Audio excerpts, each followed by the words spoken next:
Yeah, good afternoon, everybody. Good afternoon.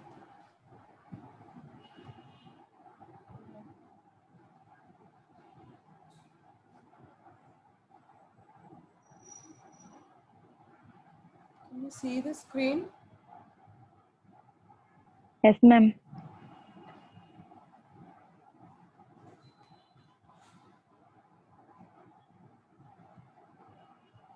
So we'll wait for 2 more minutes. Why 65 only?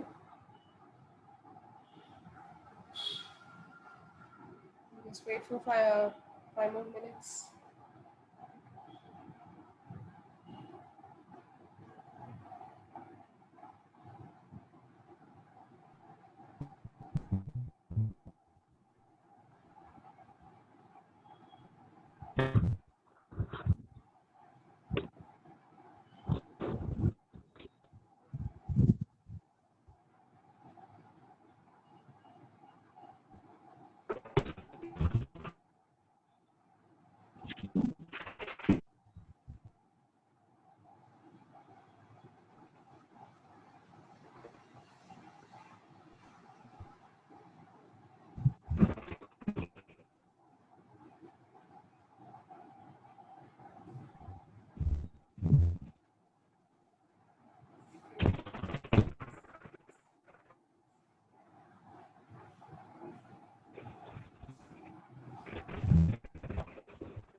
So once again, good afternoon, everybody.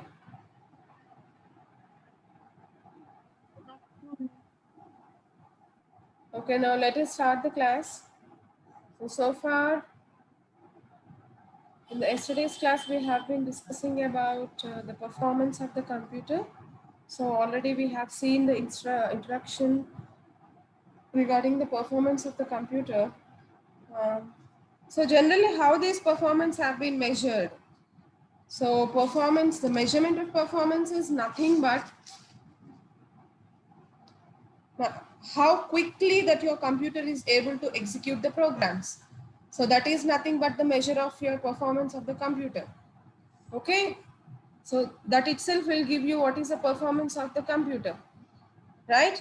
So during the execution of the program, generally the basic steps that are that undergo it will be initially your program instructions which are in the high level language will be translated into machine level language by the compiler, isn't it? And after that it will be stored somewhere in the memory, and of course then it will be retrieved.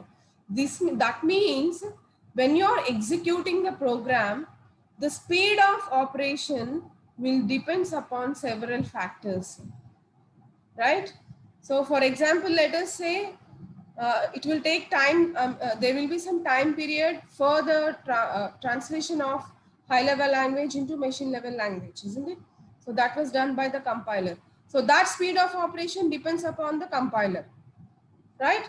Similarly, if you want to retrieve the data from the memory or from the disk, or there is a transfer of data between the secondary storage device and the memory, so that will again take the some period of time. So again, it depends upon your memory. Memory means it's nothing but individual semiconductor cells. That means something hardware design, right? Not only that, during the conversion, while you are writing a program, each language will have its unique instruction set. So even your instruction, the particular instruction also will require a particular period of time. So it will be varying from one high level language to the another high level language. That means even your instruction set will play a vital role in the execution of the program. So based on all this, we can conclude that the performance of your computer depends upon the factors like hardware, instruction set, and compiler. This already we have discussed. This is just a brief in class. Okay, right? So as this is clear that the three factors that affect the performance of your computer are, or the main factors that affect the performance of your computer are hardware design, instruction set, and compiler. Maybe some of the other factors also will be there, but these three are the main factors, or the vital which play the vital role on the performance of the computer, right? Apart from that, also we have discussed previously the day before, 2 days before class, or yesterday's class, we have discussed about the operating system, and also we have discussed how the program will be executed with the help of the operating system. So there we have seen different periods of time. So far in that example, for the execution of the program, it has taken a time period from T0 to T5, isn't it or not? So between T0 and T5, many units have been involved in the execution. Many units means your operating system have involved, your processor has involved, your memory has involved, and finally your printer is also involved in the operation. That means for the complete execution of your program, it has taken a time from T0 to T5. So what is that time period called? What is that time period called? Elapsed time. Very good. Who is that? What's your name? Obviously, ma'am. Very good. Very good. I'm really very happy, right? So the time that was taken, or the total time that is required to execute the complete program, is known as elapsed time. Okay. And also we have discussed about the processor time. So what is the processor time? Do you remember? Individual process time. Processor working time. Somebody is not able to see the screen. Vaishnavi, are you not able to see the screen? Just talk, you can speak out. Is it visible? Yes, ma'am. Vaishnavi, Yes, ma'am. is it Vaishnavi talking? Yes, ma'am. Now it is visible to you? Yes, ma'am. Yeah, okay then. Right. So what is the processor time? What did we define about the processor time?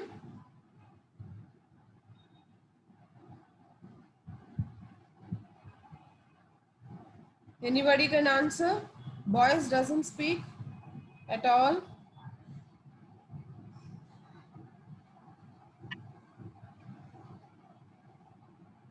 Processor working period, ma'am.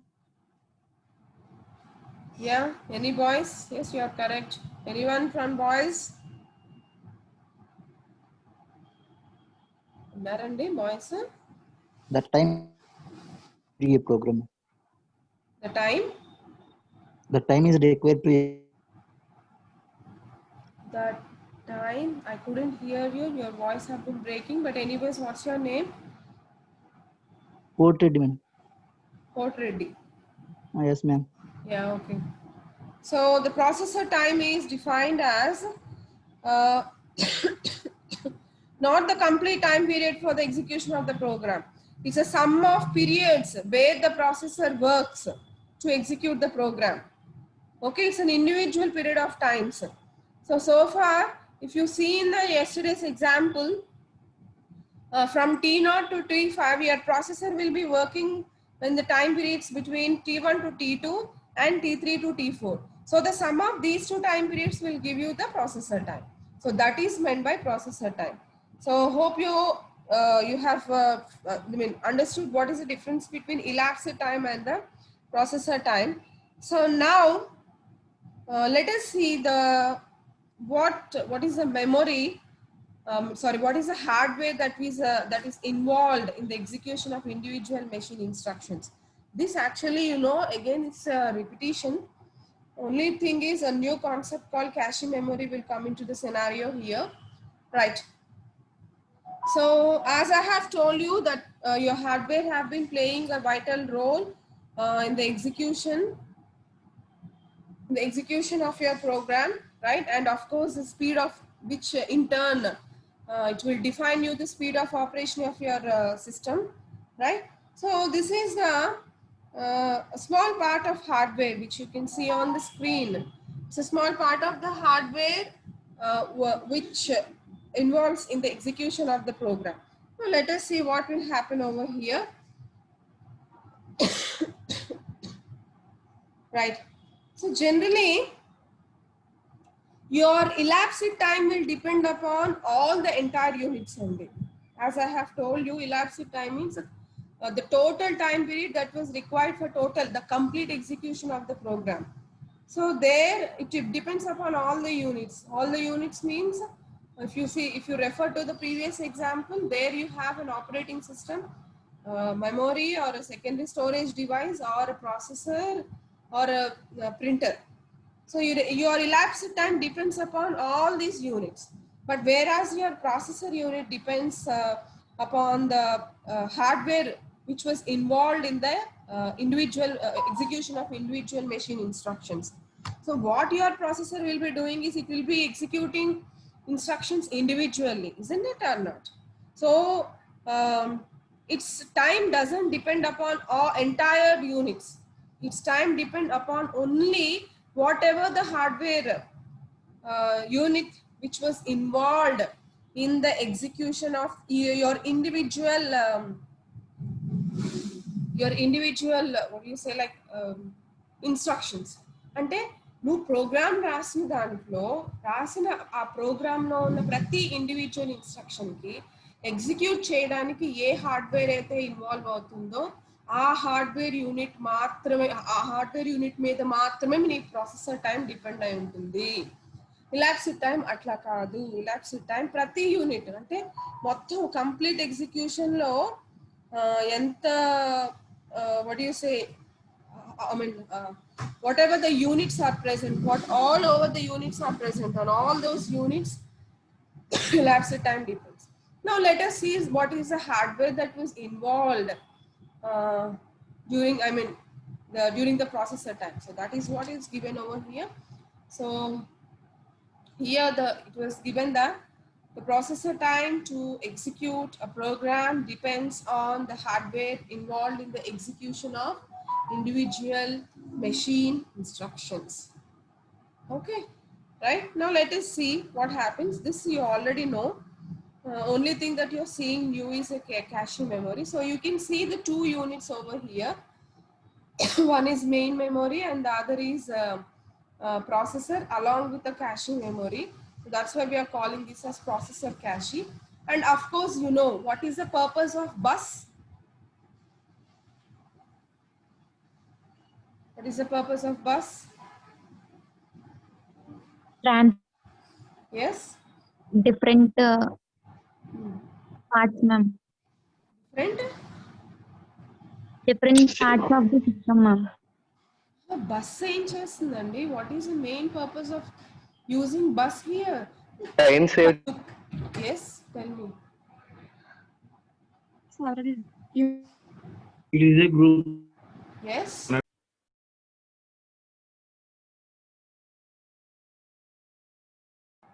Just a moment. Screen sharing have been stopped.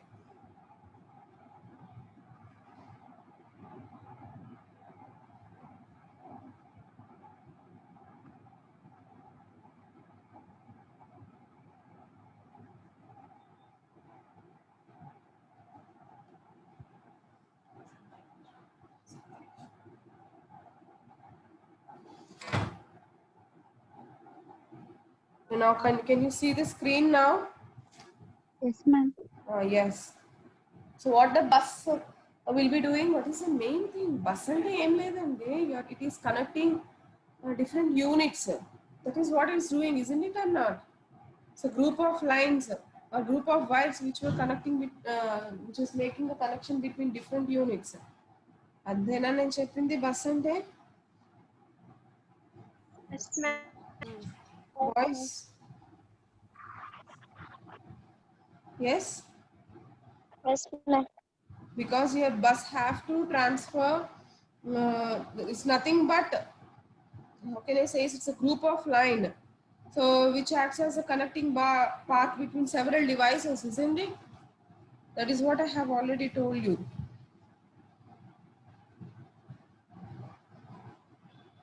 Yes, shall we continue? Yes, ma'am. Okay. Now let us see what happens here. So now let us see that first initially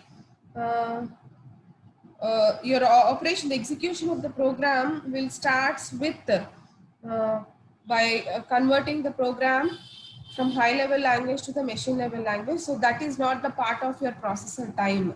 So that is a part of compiler time. So it will not be mentioned over here. Mainly here, the processor operation, when does it starts is, it will start with first retrieving your program. First, actually, your program will be stored somewhere else in the memory. So your operation starts, your processor operations will start with retrieving the program from the memory, isn't it or not? Now let us start how the operation starts. So now uh, uh, whatever the program instructions or whatever the program that you want to execute are initially stored in the main memory. Now as the execution proceeds, so what will happen is instructions will be fetched one by one over the bus. అంటే bus ఏం చేస్తుందంటే మెమొరీకి ప్రాసెసర్కి మధ్యన connection చేస్తున్నాం. So execution మొదలవ్వగానే నాకు ముందు main programme మెమొరీలో store అయి ఉంది. So programme అంటే set of instructions. So once the execution starts, what this bus will do is it will make the connection between memory and the processor such that your processor will start fetching each instruction one by one. And of course, each instruction will be also whatever the data that you are retrieving from the main memory and you are giving it to the processor, all those instructions will be again stored in the cache memory. Okay? Yes or no? అంతే కదండి.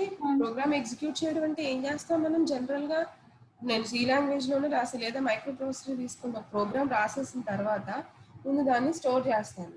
Execute చేసేటప్పుడు ఏం చేస్తాను, execution దగ్గరికి వెళ్ళేటప్పుడు ఆ programme ఎక్కడైతే store చేశానో నేను ఆ file name and memory address ఇస్తాను. ఫైల్ నేమ్ ఇస్తాను, అవునా కదా? ఫైల్ నేమ్ ఇచ్చినప్పుడు అది ఎక్కడో మెమొరీలో స్టోర్ అయి ఉంది, అది రిట్రీవ్ అవుతుంది. ఎగ్జిక్యూషన్ ఎట్లా మొదలవుతుంది? Now your processor starts execution. ఎలా మొదలవుతుంది?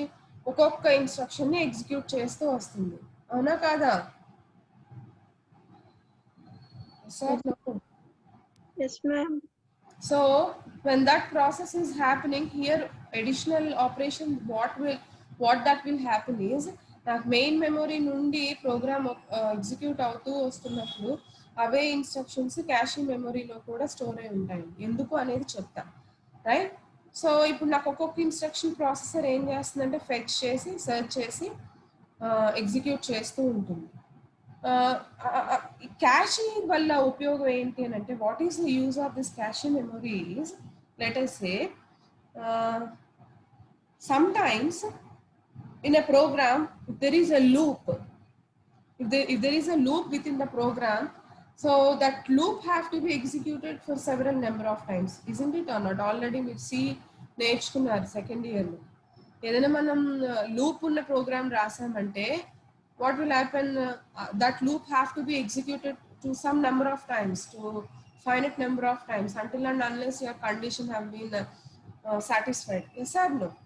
So every time you have to call on the instruction when your loop have been running, for a definite number of times you have to call on the same instructions. So instead of calling the same instructions for several number of times from the main memory, if you store those instructions in the cache memory, you can call immediately from the cache memory, because దీని నుంచి retrieve చేసుకునే time కంటే కూడా cash memory నుంచి తొందరగా retrieve చేసుకోవచ్చు అనమాట. That time is less. Okay, understood the purpose of cash memory? Yes, ma'am. Ma'am. So whatever the data that you are retrieving from the main memory, it will be a copy also will be stored over here. And during the execution of the processor, if you want any data, again you have to go to main memory and you have to retrieve the data. Our data కూడా cash మెమొరీలో store చేసుకుంటుందండి. అంటే ఇక్కడ cash memory యొక్క main motto ఏంటి అని అంటే, if there are in the program, if there are certain instructions which were repeated, program లో repeated instructions ఉన్నా or loop ఉన్నా, number of times అవే మనకి రిపీట్ అవుతూ ఉంటాయి. సో మళ్ళీ అస్తమాను మెయిన్ మెమొరీలోకి వెళ్ళి రిట్రీవ్ చేసుకునే కంటే పక్కనే ఉంది, ప్రాసెసర్ పక్కనే ఉంది క్యాష్ మెమొరీ, అవునా కాదా? ఇది ఎట్లా అంటే కావాల్సినంత పక్కన పెట్టుకోవడం అనమాట. యూఆర్ స్టోరింగ్ సమ్వేర్, తీసుకెళ్ళి బీరువాలో పెడుతున్నారు, బీరువాలో నుంచి దాని అవసరం వచ్చినప్పుడు తీసుకొచ్చి మొత్తం పక్కన పెట్టుకుంటారు. మనకి బాగా అవసరమైందని ఏం చేస్తాం, దగ్గరలో పెట్టుకుంటాం, అవునా కాదండి? Yes or no? ఇది అంతే. ప్రోగ్రామ్ ను రిట్రీవ్ చేసుకుంటున్నారు ఎగ్జిక్యూషన్ కి, right? So first main memory నుంచి రిట్రీవ్ చేశారు. మీరు ఏదైతే ప్రోగ్రామ్ రిట్రీవ్ చేస్తున్నారో మెయిన్ మెమొరీ నుంచి, అదొక కాపీ వచ్చి క్యాష్ మెమొరీలో స్టోర్ చేస్తారు. సో ఇక్కడ దీని మెయిన్ మోటో ఏంటి అని అంటే, ప్రాసెసర్ ప్రోగ్రామ్ ఎగ్జిక్యూషన్ చేస్తూ ఉన్నప్పుడు instead of always there are certain repeated instructions, or if you want to execute a program loop, then instead of again and again going back to the memory, simply you can use it from the cache memory. So this will be acting as a buffer. So along with that, it will reduce the time. Definitely it will reduce the time of retrieving the data from the memory. Every time there is no need of going back to the main memory, fetch for the certain instruction or fetch for the data and again getting back to the processor. Idantha undadandi. Okay, so it will reduce the time of execution of the program. So that is main motto of this processor cache. So this is one type of improving the performance of your computer. If you have a processor cache, right, that means a cache memory along with your processor. Actually, this is fabricated in a form of chip. This entire thing will be fabricated. Your processor itself will be consisting of a small memory unit and all. So this entire unit will be fabricated as a chip. Okay, right? So if this is provided here, so here this cache memory will help you to execute the repeated instructions or user data. We store that data over here. Whatever the repeated instructions are there, or whatever, if there is a program loop, or if there is any repeated data that has to be used, immediately you can use it from the cache memory, unlike going every time to the main memory, which reduces the execution time. So this is how you can improve the performance of your computer in one way. Processor performance improve అయిందంటే obvious గా మొత్తం execution కూడా improve అవుతుందండి. అవునా కాదా? Yes or no? If it is okay, I'll go for the next topic. Yes, ma'am. If you understood this, I'll go for the next topic. మధ్యాహ్నం అందరూ పడుకుంటున్నారా ఏంటి? Yes ma'am. పడుకోవట్లేదు మ్యామ్. మరి ఎవరు రెస్పాండ్ అవ్వట్లా? ఎల్ఐసి క్లాస్ చెప్తుంటే వేరే section, ఏ section వాళ్ళు వాళ్ళ దగ్గర నుంచి కొంచెం రెస్పాన్స్ వస్తుంది, చాట్ బాక్స్లో కానీ హ్యాండ్ రైస్ కానీ. మిమ్మల్ని 10 సార్లు అడగాల్సి వస్తుంది, మరి ఏంటో చూసుకోండి. అట్లానే ఉంటారా? No, ma'am. No, ma'am. No, ma'am.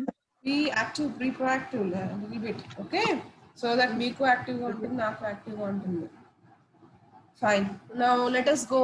So we have discussed here how to improve the processor performance with the help of cache memory, such that your entire performance of the system also improves.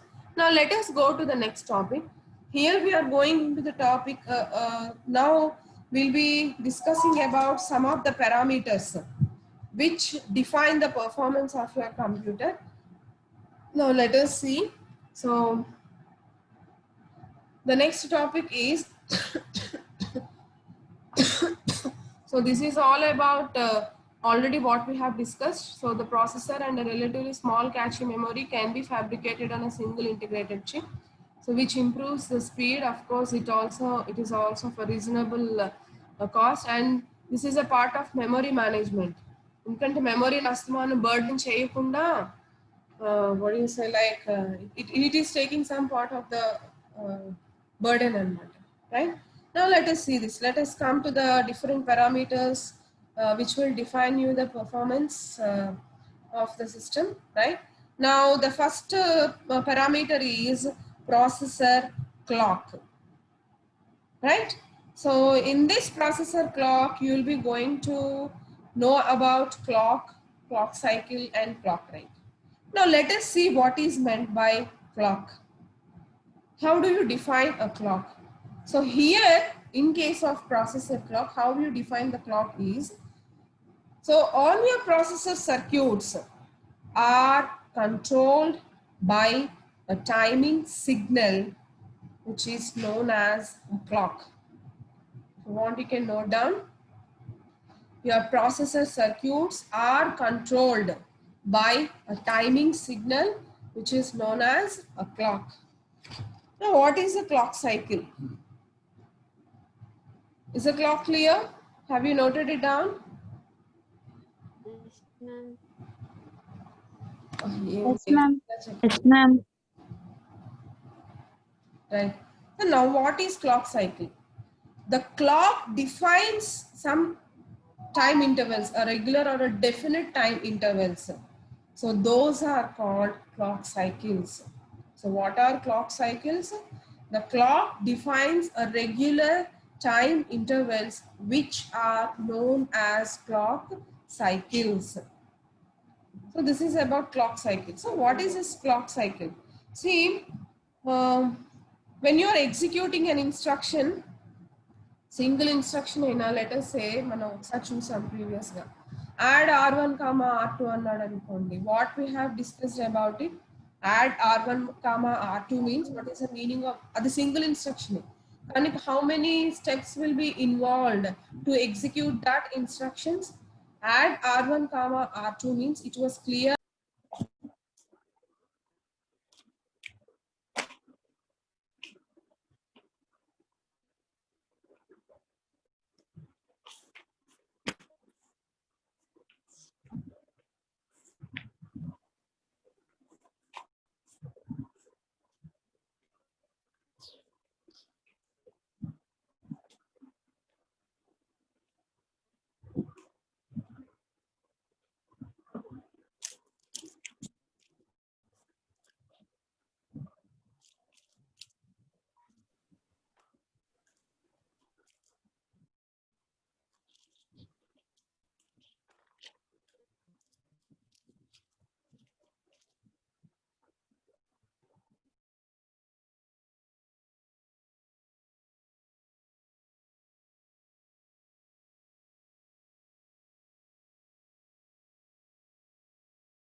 Ma'am, voice is not audible, ma'am.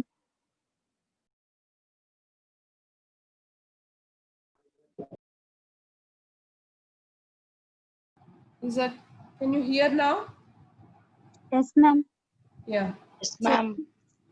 clock cycle means nothing but, as I have told you, while executing an instruction, as I have told you that add r1 comma r2 means first step, while executing that instruction, first step what you will do, you will retrieve the data from register r1. That was the first step. And second step, you will retrieve the data from register r2. After retrieving the data, the third step, you will perform an addition operation. And the fourth step, you will store whatever the result that you get in the register R2. So for execution of a single instruction, processor has taken 4 steps, isn't it or not? Yes or no? So Yes, ma'am. here, clock cycle means while executing a machine instruction or a single instruction, your processor will divide that execution process into a particular number of steps. So each step have to be completed in a particular clock cycle. So that is nothing but clock cycle. Then in the regular intervals of time ante, for example, R1 నుంచి నేను data retrieve చేసుకోవడానికి ఇంత time period కావాలి, అక్కడ ఒక clock cycle అయిపోతుంది. R2 నుంచి data retrieve చేసుకోవడానికి ఇంత టైం పీరియడ్, అది second clock cycle. Next R1 plus R2 operation execute చేయడానికి ఒక ఇంటర్వెల్ ఆఫ్ టైం. అలాగే వచ్చిన రిజల్ట్ని మళ్ళీ R2లోకి స్టోర్ చేసుకోవడానికి ఒక ఇంటర్వెల్ ఆఫ్ టైం. అంటే ఒక ఇన్స్ట్రక్షన్ని ఎగ్జిక్యూట్ చేసేటప్పుడు ముందే ప్రాసెసర్ ఎన్ని స్టెప్స్ ఇంక్లూడ్ అవుతాయి అనేది డిఫైన్ చేసుకుంటుంది. ఆ స్టెప్స్ ఏ రెగ్యులర్ టైం ఇంటర్వెల్లో అవ్వాలో డిఫైన్ చేస్తుంది. వాటిల్నే మనం క్లాక్ సైకిల్స్ అని అంటాం. Is it clear? So that Yes, ma'am. are defined by the clock. So they will be a regular time intervals, not irregular time intervals, a definite time, regular time intervals. That's why we call them as clock cycles. Okay. Now coming to the clock rate. Simply what I can say about the clock rate is, generally the length of, let us say that length of the clock cycle, clock cycle of length, let us say it is p or some t, whatever it might be, but here generally it is defined as p. Okay, p for parrot. Okay, so let us say the length of each and individual clock cycle is p. Okay, now the reverse of this, that means if it is 1 by p, then it is nothing but your clock rate, which is represented as R. అంటే just like your relation between time and frequency. మనం జనరల్గా X axis మీద తీసుకున్నప్పుడు time period తీసుకుంటే ఇంత నుంచి ఇంత ఇంత అనేది టైం పీరియడ్ తీసుకుంటున్నాం అనండి. టైం పీరియడ్కి రివర్స్ ఏంటి, ఫ్రీక్వెన్సీనే కదా. So that frequency is nothing but your clock rate. అంటే విచ్ రేట్, ఎంత స్పీడో తెలియాలి అని అంటే which rate operation have been executed అనేది తెలియాలి. So that will in turn give you the performance of your computer. So the length, the inverse of the length of your clock cycle is nothing but clock rate. Generally the length of one clock cycle is defined as P, and your clock rate is 1 by P, which is represented by R. Is that clear? So clock is the circuit which control, the timing signal which controls your processor circuit. Clock cycle means that was defined by your clock, which defines your regular time intervals. That means it will define you a clock cycle A operation ఎంత time తీసుకోవాలనేది define చేస్తుందండి.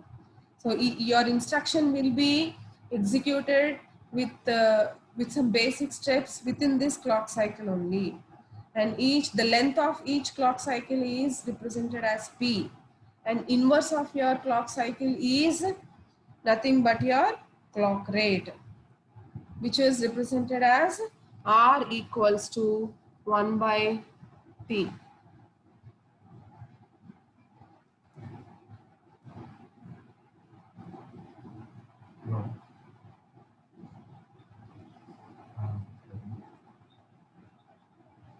Okay, is that clear? So finally, your generally this clock rate is measured in cycles per second. అంతే కదండి, ఎన్ని cycles తీసుకుంటుంది అనే కదా 1 by clock rate అంటే అదే చెప్తుంది. How many cycles it have been taking, isn't it, Anna?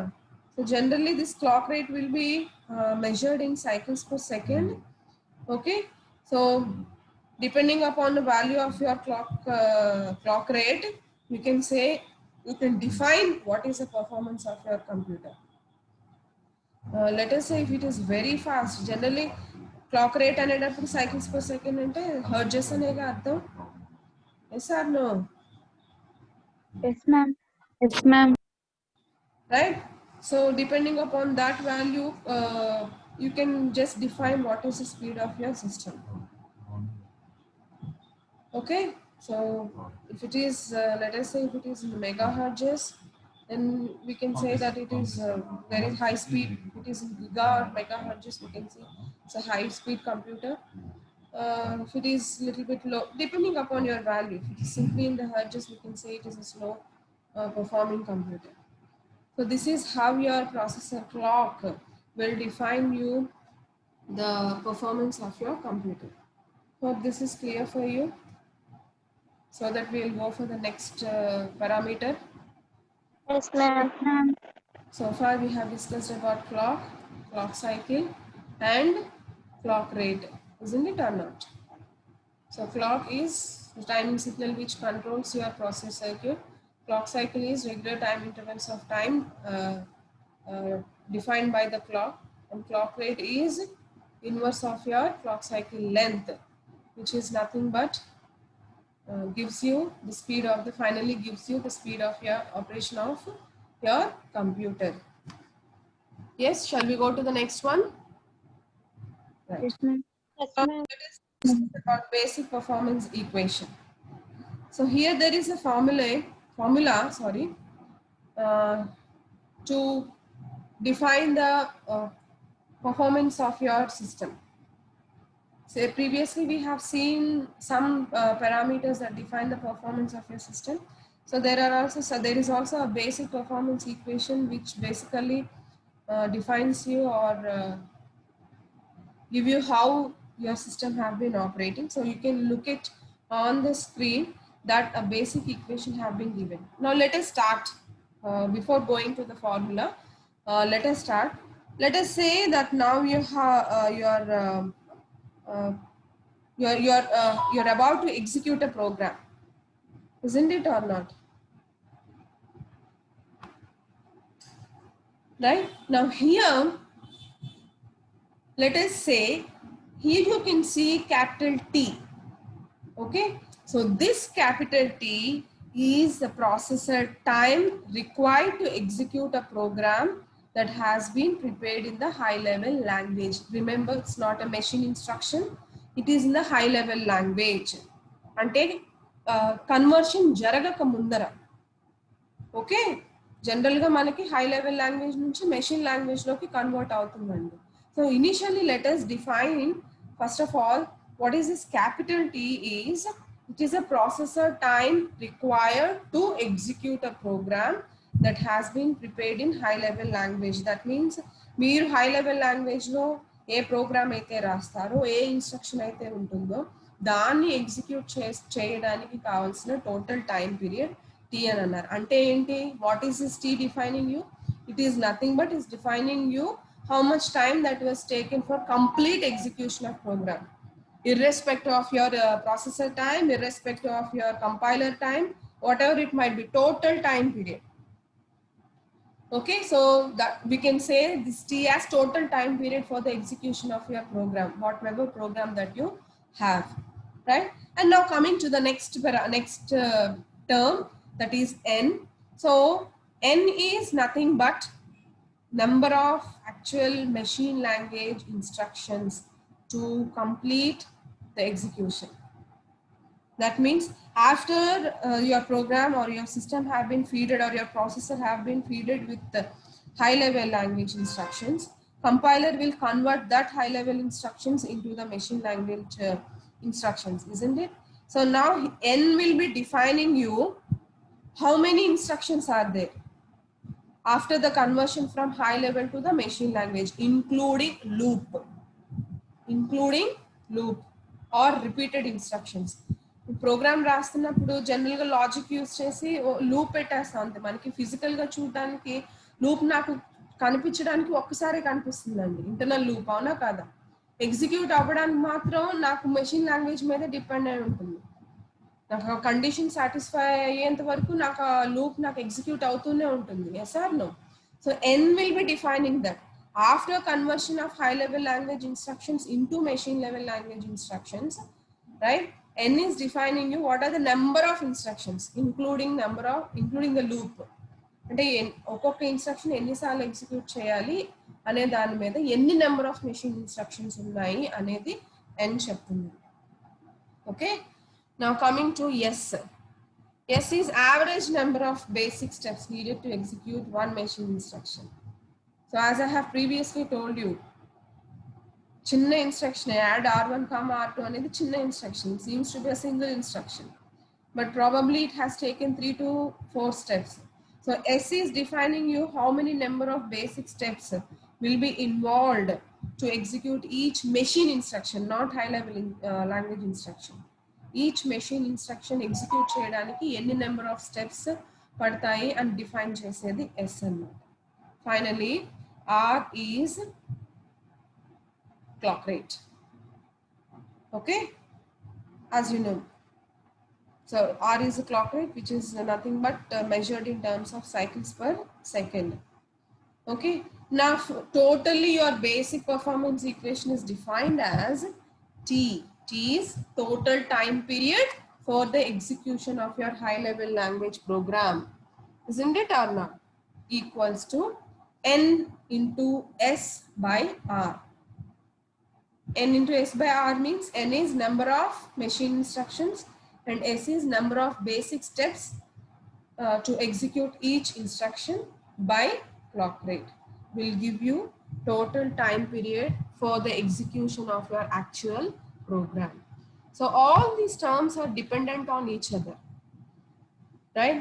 If you see over here, your T is dependent on obviously on N, S and R, isn't it?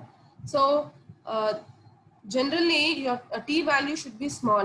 Total time period తక్కువ ఉండాలి. ఎంత తక్కువ ఉంటే speed of operation అంత ఎక్కువ ఉన్నట్టు అర్థం. అంటే ఈ రెండు వాల్యూస్ తక్కువ ఉండాలి. అంటే number of machine instructions should be less and number of basic steps required for execution of each instruction should be less.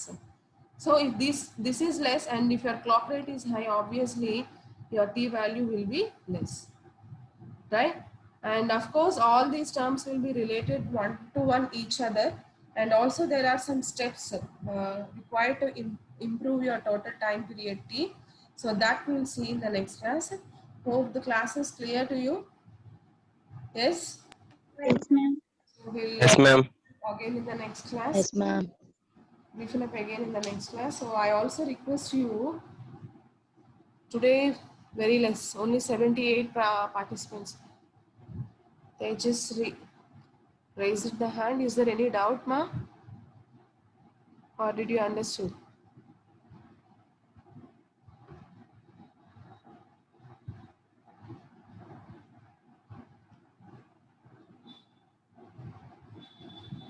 Fine. If you have any doubt, you can ask. I'll repeat it once again. So that's it for today. And so we'll discuss about the remaining things in the next class. So thank you once again. Have a nice day. Thank you. Thank you, ma'am. Thank you, ma'am.